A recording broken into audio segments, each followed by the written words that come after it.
नमस्कार। मैं advocate Anil Thakur Hind news के कार्यक्रम सत्यमेव जयते में आप सभी का स्वागत करता हूं। हमारे इस कार्यक्रम में आज का विषय है भारत सरकार द्वारा लाई गई अग्निपथ सैनिक भर्ती योजना। भारत सरकार ने यह जो योजना लाई है, यह योजना सही है या गलत है? इस योजना का सही में युवाओं को लाभ मिलेगा या नहीं मिलेगा? आखिर सरकार ने क्या सोचा और हमारा देश का युवा क्या सोच रहा है? आज सारे देश में जो हमारे युवाओं के द्वारा प्रदर्शन किया जा रहा है, जो विरोध प्रदर्शन किया जा रहा है, उसका कारण क्या है? इस विषय पर हमारे न्यूज़ की ओर से एक विचार आपके सामने हम रखने जा रहे हैं। मैं बचपन से एक गीत सुनता था। यह गीत देशभक्ति पर है। ऐ वतन हमको तेरी कसम, तेरी राह में जहाँ तक मिटा जाएंगे। फूल क्या चीज़ है तेरे कदमों में, हम भेंट अपने सरों की चढ़ा जाएंगे। और जहाँ तक इस देशभक्ति गीत का जो मैंने आज उल्लेख किया, यह इसलिए किया कि यह देशभक्ति गीत हमारे देश के हर युवा के रग रग में, नस नस में, उसके विचारों में, उसके सपने में बसा हुआ है। हमारे देश का हर युवा यह जन्मजात पैदाइशी देशभक्त होता है, लेकिन हमारे देश के नेता और अधिकारी कुछ समय से विदेशों में ज़्यादा जा रहे हैं और अमेरिका, इंग्लैंड जैसे देशों में जाने के बाद, वहाँ की व्यवस्था देखने के बाद उन लोगों का सोचने का जो ढंग है वो इस तरह बदलते जा रहा है कि उन्होंने अमेरिका और इंग्लैंड जैसे देशों में जो पद्धतियाँ, जो नियम, जो नीतियाँ, जो योजनाएं लागू हुए, उसको भारत में अमल में लाना शुरू किया है। लेकिन उन योजनाओं को, उन नीतियों को, उन पद्धतियों को भारत में अमल में लाने के पहले क्या हमने हमारे देश को इंग्लैंड और अमेरिका की तरह बनाया? इस पर गंभीरता से विचार कोई नहीं कर रहा है। जहाँ तक इंग्लैंड और अमेरिका का सवाल है, इंग्लैंड और अमेरिका ये देश छोटे देश हैं, यहाँ की जनसंख्या कम है, लेकिन इनके पास धन, संपत्ति, पैसा विश्व में सबसे ज़्यादा है। यह देश पूंजीपति देश है, यह देश पूंजीवादी देश है, यह देश विकसित देश है। इसलिए वहाँ पर पूंजीवाद को प्राधान्यता दी गई है। इसलिए वहाँ पर सभी काम में कॉन्ट्रैक्ट बेस को, यानी एक प्रकार से समझौता या करारनामा कर काम करने को प्राधान्यता दी गई है। चाहे सिविल सर्विस हो, चाहे सेना की सर्विस हो, किसी भी काम में वहाँ पर कॉन्ट्रैक्ट पर सभी को नौकरी, सभी को जॉब दिया जाता है। लेकिन हमारे देश की सामाजिक, राजकीय, आर्थिक सारी परिस्थितियाँ इंग्लैंड और अमेरिका से अलग है। हमारे देश में जहाँ पिछले 7 सालों से पूंजीवाद का प्रयोग किया जा रहा है, लेकिन इस बात को भुला दिया गया है कि हमारे देश में 20% अमीर लोग हैं, 30% मध्यम वर्गीय लोग हैं और 50% गरीब या अत्यंत गरीब लोग हैं। हमारे देश में यह जो असंतुलन है, इसी के कारण हमारे देश के संविधान में, उसकी प्रस्तावना में गणतंत्र के साथ साथ समाजवाद को जोड़ा गया है कि हमारा देश लोकतांत्रिक समाजवादी देश। समाजवाद का मतलब क्या है, इस बात की ओर पिछले 8 साल से बराबर दुर्लक्ष्य किया जा रहा है। और एक तरह से किसी देश को चलाते समय उस देश की सामाजिक, राजकीय, आर्थिक सभी विषयों को समझकर अगर आप देश में चला रहे हैं तो आपसे बार बार गलती होगी। और इसी गलती का एक उदाहरण किसान के लिए लाया गया एक कानून, और उसके बाद दूसरा यह युवाओं के लिए, सेना के लिए लाया गया कानून है। मैं यह कहना चाहूँगा कि सरकार ने किसानों के लिए कानून लाया, लेकिन सरकार के नेताओं ने, सरकार के अधिकारियों ने किसी भी किसान संगठन के नेताओं से कभी कोई चर्चा नहीं की। किसान का कानून लाने के वक्त या लाने के बाद संसद में, राज्यसभा में, लोकसभा में उस पर चर्चा नहीं की। आखिर क्यों? अगर ये कानून लाने के पहले ही अगर इस पर चर्चा की जाती, सभी को समझाया जाता, सभी को समझा जाता, तो क्या किसान आंदोलन का विरोध होता? ठीक उसी तरह युवाओं के लिए अग्निपथ सेना भर्ती योजना लाई गई। इस अग्निपथ सेना भर्ती योजना को लाने के पहले सभी युवा संगठनों से सरकार ने, अधिकारियों ने चर्चा क्यों नहीं की? इस योजना को लाने के पहले सरकार ने विरोधी पक्ष से लोकसभा में, राज्यसभा में चर्चा क्यों नहीं की? अगर सरकार इस पर चर्चा करती तो ये योजना लाने में जो खामियां हैं, इसको लाने से पहले दूर किया जाता और आज जो दृश्य हमें सारे देश में देखना पड़ रहा है, वो देखने की नौबत नहीं आती।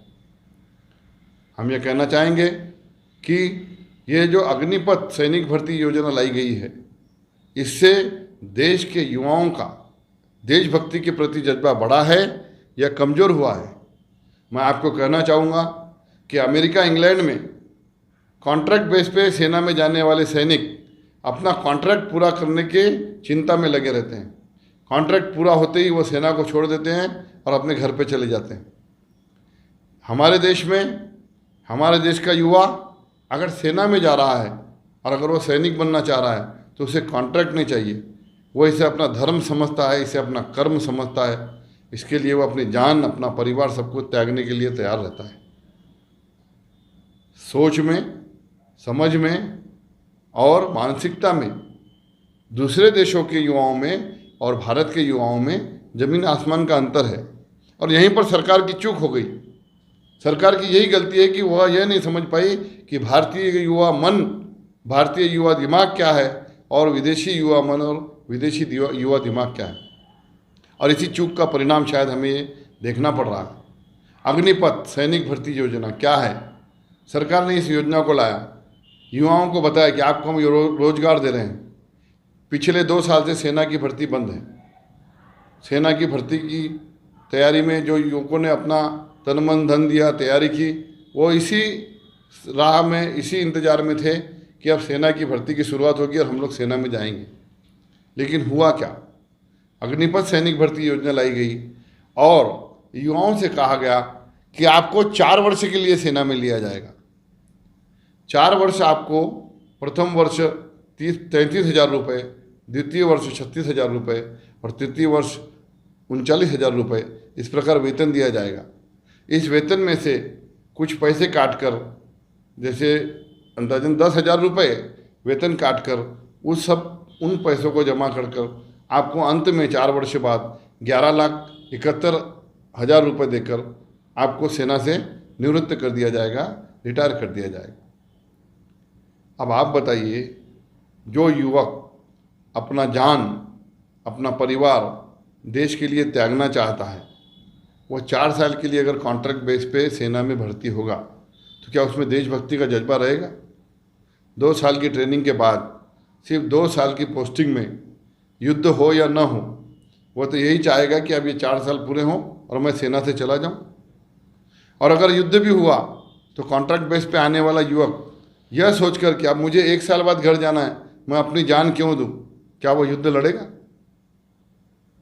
अगर सरकार को इसी प्रकार से योजना लानी थी तो सरकार ने उसे 4 वर्ष, 8 वर्ष, 12 वर्ष, 16 वर्ष, 20 वर्ष इस प्रकार से देना था कि कम से कम आपको 4 वर्ष सेना में काम करना है। उसके बाद आपकी इच्छा पे है आप कितने वर्ष काम करना चाहते हैं और उसके बाद आपको सेना से निवृत्त किया जाए।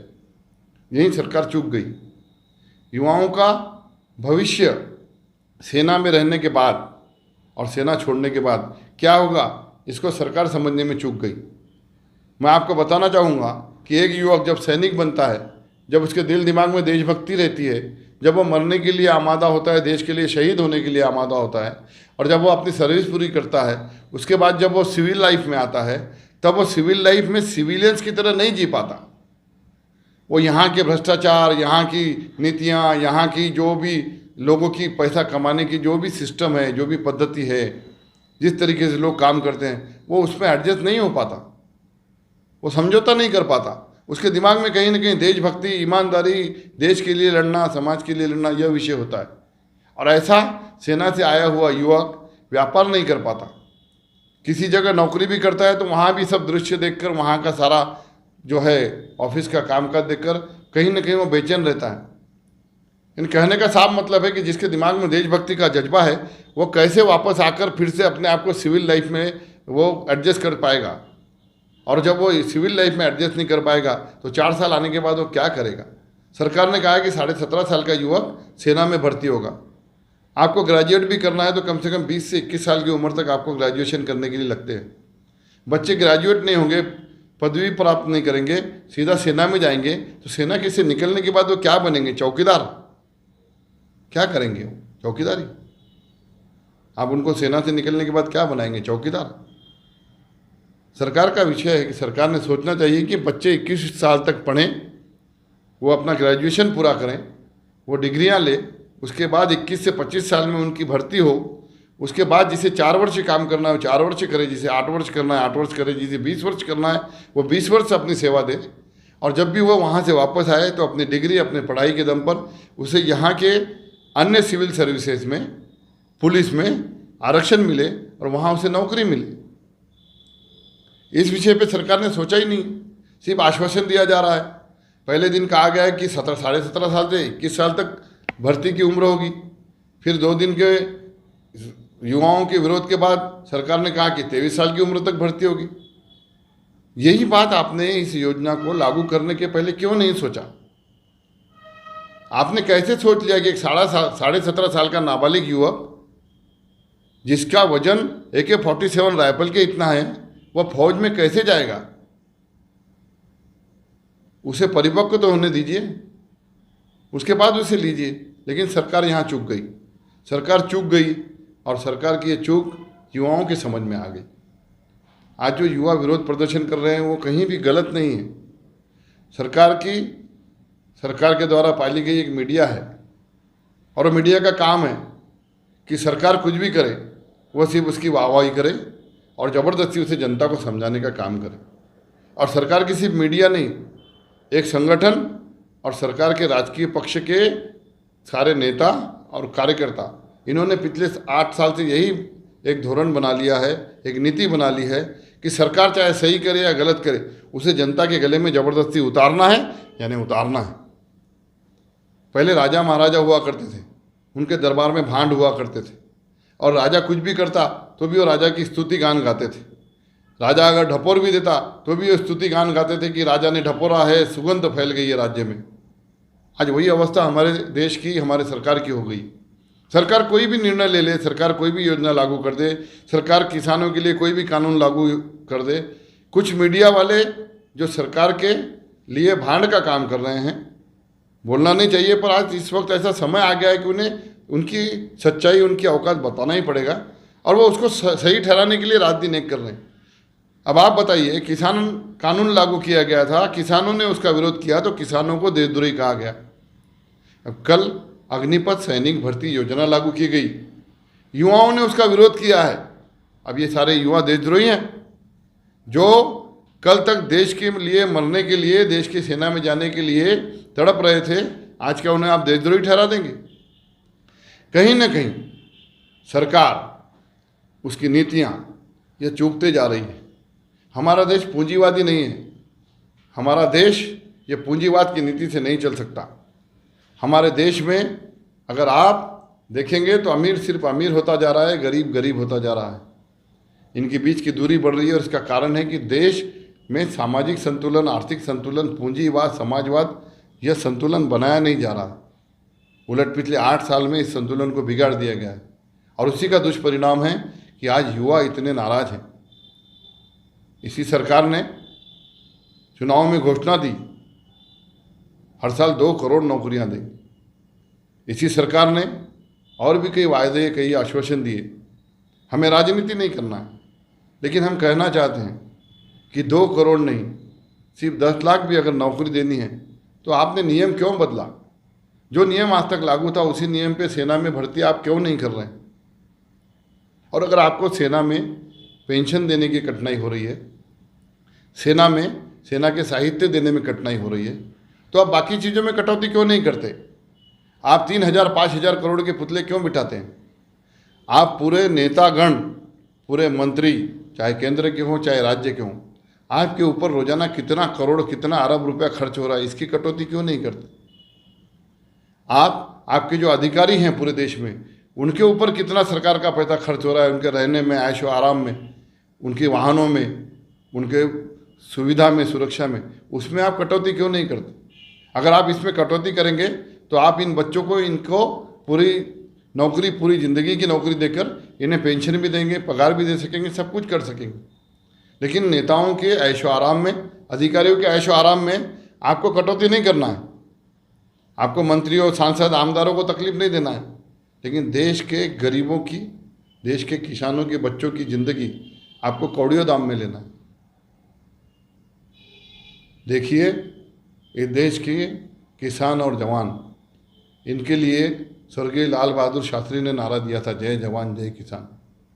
ये देश अगर किसी के लिए जीता है, ये देश अगर किसी के लिए बचा है, इस देश के देशवासी अगर जी रहे हैं, ये देश अगर सुरक्षित है, तो सिर्फ किसानों की वजह से और जवानों की वजह से। 2 साल कोरोना की बीमारी आई थी, सारी फैक्ट्रियाँ, सारी कंपनियाँ, सब कुछ बंद हो गया था, लेकिन किसानों ने उस समय भी, कोरोना के समय भी जाकर खेतों में खेती की, फसल उगाया, और इसीलिए भारत में आज इतना अनाज है कि दुनिया में अनाज का अकाल है, लेकिन भारत में अनाज का अकाल नहीं। यह देश में हमारे युवा अपनी जान कौड़ियों के मोल देते हैं।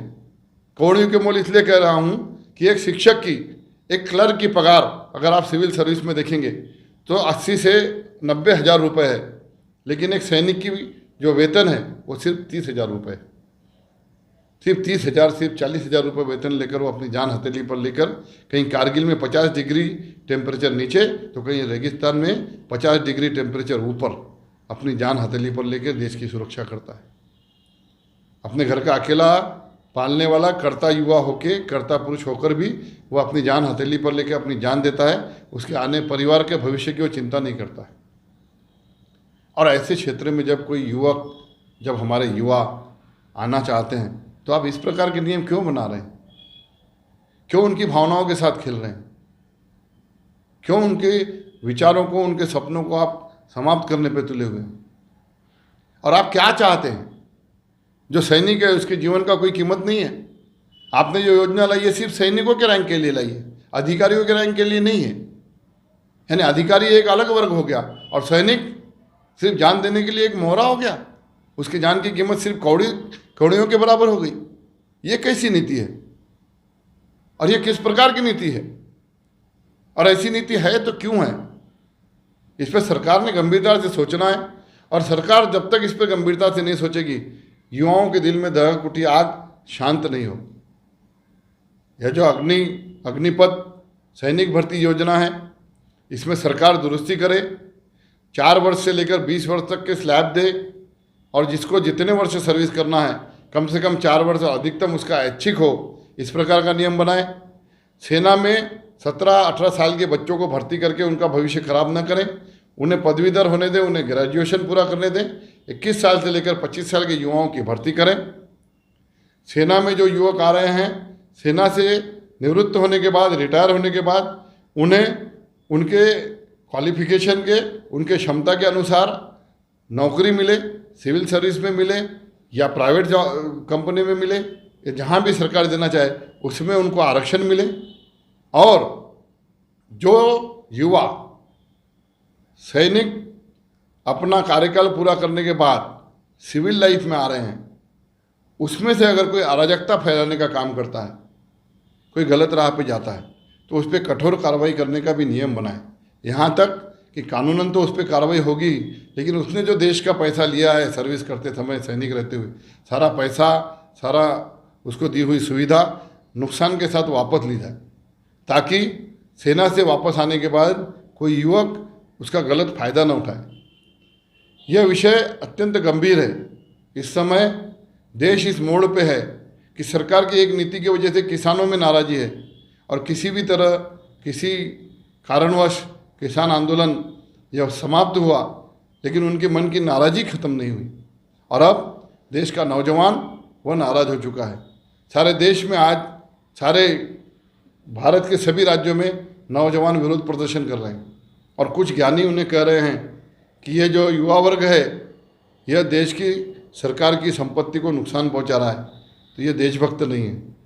कहना शुरू कर दिया है उनको भी देशद्रोही कुछ सरकार ने पोषित किए हुए लोगों ने। लेकिन मैं आपको बता दूं, जो युवा अपने देश के लिए अपनी जान देने को तैयार है, उसका स्वाभिमान है सैनिक बनना, उसका स्वप्न है सैनिक बनना। वो चाहता है कि मैं भारत माता के लिए, अपने देश के लिए अपनी जान दूं। और जब उसके स्वप्न को, उसके स्वाभिमान को, उसकी अस्मिता को, उसकी चाहत को आप ठेस पहुंचाओगे तो प्रतिक्रिया आपको यही मिलेगी और आपको सहन करना पड़ेगा, क्योंकि यह प्रतिक्रिया आपकी गलती की वजह से मिल रही है, युवाओं की गलती की वजह से नहीं। तो इस समय देश फिर से गंभीर संकट में है। हमारे देश के दोनों ओर, पश्चिम और उत्तर में, दो बड़े शत्रु हैं। दोनों शत्रुओं की सेनाओं को अगर हम एकत्र लाएं तो एक बहुत बड़ी सेना हमारे शत्रुओं की हमारे सामने खड़ी है। उन दोनों की सेनाओं के बराबर और उनसे बड़ी सेना हमने बनाना चाहिए। ऐसी नीति हमारी होना चाहिए। दुनिया की सबसे बड़ी सेना भारत की हो, दुनिया की सबसे आधुनिक सेना भारत की हो, दुनिया की सभी सुविधाएं सैनिकों को, सबसे अच्छी सुविधाएं, सबसे अत्याधुनिक सुविधाएं भारत की सरकार उनको दे, ऐसा हमें एक नया नियोजन करना है। हमारे सैनिकों को, मुझे कहना नहीं चाहिए, लेकिन मैंने कहीं कश्मीर के एक शिविर में हमारे सैनिकों को भोजन करते देखा। सारे सैनिक लाइन लगाकर जा रहे हैं, हाथ में थाली और कटोरी है, लाइन से उनको चपाती, दाल, भाजी और एक मिठाई दी जा रही है और वो खा रहे हैं। हमारा ये कहना है कि जो सैनिक सीमा पर अपने देश की रक्षा के लिए अपनी जान कुर्बान करने के लिए खड़े हैं, उन्हें उनके शरीर को जितना भी अच्छा हम पोषक आहार दे सकते हैं, विटामिन दे सकते हैं, उनका मेडिकल चेकअप करके उन्हें उस प्रकार का भोजन देना चाहिए। लेकिन जो मैंने देखा, शायद हो सकता है वो किसी काम का हो, गलत भी होगा या सही होगा, मैं इसे समर्थन नहीं करता, लेकिन देश के सैनिकों को खाना, देश के सैनिकों को कपड़ा, देश के सैनिकों के लिए अत्याधुनिक साहित्य, ये सब देना सरकार की जिम्मेदारी है। देश के लिए अत्याधुनिक सेना खड़ी करना सरकार की जिम्मेदारी है। आधुनिक तंत्रज्ञान से, आधुनिक विज्ञान से, आधुनिक टेक्नोलॉजी से, कंप्यूटर से हम मिसाइल तो गिरा देंगे, लेकिन जहाँ मिसाइल गिरी है वहाँ पे हमारा झंडा लगाने के लिए हमें सैनिक ही चाहिए और सैनिक ही लगेगा। ये हमें समझना चाहिए। इसीलिए आज के इस कार्यक्रम में हम ये कहना चाहेंगे कि हमारे इस हिंद न्यूज के साथ काम करते समय हमने एक संगठना को देखा है जो शायद जल्दी एक राजकीय पक्ष में बदलने वाली है। उस संगठना का नाम है, उस पक्ष का नाम है अखिल भारतीय हिंद सेना। और इस अखिल भारतीय हिंद सेना के जो सैन्य विभाग के लिए जो उन्होंने अपने विचार रखे हैं, इस अखिल भारतीय हिंद सेना ने स्पष्ट कहा है कि हम हमारे देश के लिए विश्व की सबसे बड़ी और अत्याधुनिक सेना बनाएंगे और सैनिकों को वो सारी सुविधा देंगे जो हमारे यहाँ के क्लास 1 ऑफिसर को मिलती है, क्लास 1 अधिकारी को मिलती है। ऐसे ही विचार हमारे देश के सरकार के क्यों नहीं है, ये सोचने का समय आ गया है। देश का एक अधिकारी एसी में बैठता है, देश का अधिकारी एक इम्पोर्टेड कार में या अच्छी कंपनी की कार में घूमता है, उसकी सेवा के लिए 10-10 कर्मचारी होते हैं। ऑफिस में काम करने वाला क्लर्क सुबह 11 बजे आता है, शाम को 4 बजे चला जाता है, सप्ताह में सिर्फ 5 दिन काम करता है। उसे भी ऑफिस में बैठने के लिए टेबल, कुर्सी, कूलर, एसी, पंखा, सब कुछ सुविधाएं हैं। पानी पिलाने के लिए चपरासी है, प्यून है। लेकिन देश की सीमा पर लड़ने वाले एक हमारे सैनिक के लिए हम कौन सी सुविधाएं दे रहे हैं? उसके परिवार को शहीद होने के बाद हमारा सैनिक, उसके मुआवजे का पैसा जल्द नहीं मिलता है, उसके परिवार के बच्चों को नौकरी नहीं मिलती है, उस पर किसी का ध्यान नहीं है। अगर कोई चुनाव आ जाए तो सारी सरकार, सारा पक्ष, सारे मंत्री, सारे आमदार सभी मिलकर उस चुनाव के लिए करोड़ों अरबों रुपए खर्च करने के लिए तैयार है, लेकिन इनके लिए कोई जाने के लिए तैयार नहीं। मैंने देखा एक शहीद के कार्यक्रम में कोई शासकीय अधिकारी और कोई नेता भी नहीं गया था बिहार में। बड़ा दुख हुआ और देखकर। और आज ये जो सरकार ने अग्निपथ सैनिक भर्ती योजना लाई है, उसके कारण 2 युवक अभी तक शहीद हो गए हैं, कई घायल हैं और कई युवकों का जीवन या करोड़ों युवकों का जीवन अंधकारमय हो गया, उनका भविष्य अंधकारमय हो गया। ऐसी परिस्थिति में सरकार को इस विषय को गंभीरता से लेने की ज़रूरत है। सरकार गंभीरता से सोचे कि हमने जो योजना लाई है उसमें कौन सी कमियां हैं, उसको हम दूर करेंगे और युवाओं को शांत करेंगे, उनके देशभक्ति के जज्बे को हम कमज़ोर नहीं होने देंगे और देश के युवा को ऐसा देशभक्त बनाएंगे कि सारी दुनिया उनकी देशभक्ति देखकर वाह वाह करेगी। इस प्रकार से अगर हम ये निर्णय नहीं लेंगे तो शायद हमें बहुत गंभीर परिणाम भुगतने पड़ेंगे। यह दृश्य, यह चित्र जो आज हम सारे देश में देख रहे हैं, ये मन को दुख देता है, लेकिन उससे भी बड़ा दुख इस बात का है कि अपने पेट के, अपने भारत माता के बच्चों को अगर आप सुरक्षित जीवन नहीं देंगे, उनके घर परिवार को अगर आप रोजी रोटी नहीं देंगे, तो आप सरकार चला क्यों रहे हैं? आप बड़े बड़े भाषण दे क्यों रहे हैं? आप मन की बात कहते हैं, लेकिन आप किसानों की मन की बात क्यों नहीं समझते? आप युवाओं के मन की बात क्यों नहीं समझते? आप जनता के मन की बात क्यों नहीं समझते? मेहरबानी करिए, सरकार से विनती है कि सरकार सभी की भावनाओं को समझे और निर्णय ले। धन्यवाद। जय हिंद।